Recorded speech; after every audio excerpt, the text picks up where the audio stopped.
मंदार गोंजारी आपले प्रतिनिधी आपल्या सोबत आहेत। मंदार, ललित पाटील ड्रग्ज प्रकरणानंतर पुन्हा एकदा ड्रग्ज विषयाच्या बाबतीत पुणे केंद्रस्थानी येत आहे।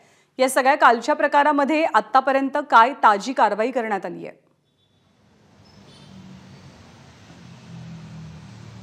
ज्ञानदा, कालपासून माझ्या पाठीमागे हा जो L3 नावाचा रेस्टॉरंट आहे, बार आहे, पब आहे, लिक्विड लेजर लाउंज, या लाउंजमध्ये काम करणाऱ्या एकूण 8 जणांना पोलिसांनी चौकशीसाठी ताब्यात घेतलंय किंवा त्यांच्यावरती कारवाई केली असं म्हणू, ज्यामध्ये या लाउंजचा मालक आहे, मॅनेजर आहे, त्या ठिकाणी काम करणारे लोक आहेत आणि पोलिसांबरोबरच एक्साइज डिपार्टमेंटने देखील या ठिकाणी येऊन त्यांची देखील कारवाई केलेली आहे।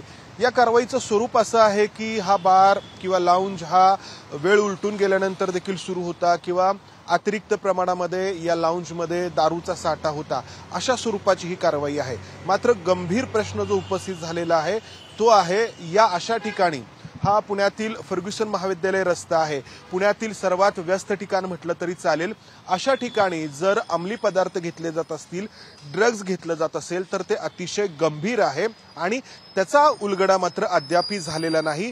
या दृश्यांमध्ये जे 2 युवक दिसत आहेत बाथरूममध्ये ड्रग्ज सदृश जी काही पदार्थ आहे तो घेताना, ते नक्की कोण आहेत, त्यांच्याकडे हे ड्रग कुठून आलं, हा सगळ्यात मोठा प्रश्न आहे। या प्रश्नांची उत्तरं पुणे पोलिसांना शोधायची आहेत। काल दिवसभरामध्ये या प्रश्नांची उत्तरं मिळालेली नाहीयेत।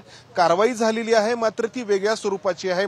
दारूसाठा अतिरिक्त प्रमाणात आहे किंवा वेळेच्या पेक्षा अधिक काळ हा लावून सुरू होता, अशा स्वरूपाचे। मात्र ड्रग्ज जर येत असतील, कारण ललित पाटील प्रकरण उलटून 1 वर्ष देखील झालेलं नाहीये, मात्र तरी देखील अशा स्वरूपाचे ड्रग्ज घेतले जात असतील आणि इतक्या सरधोपटपणे पुण्यातील फर्ग्युसन महाविद्यालय रस्त्यावरती असलेल्या या लाउंजमध्ये जर ते घेतले जात असतील तर अतिशय गंभीर बाब आहे।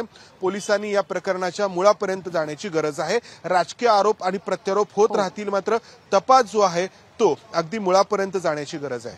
ज्ञानदा, धन्यवाद मंदार, ताजे अपडेट जाणून घेत राहू। एबीपी माझा, उघडा डोळे बघा नीट।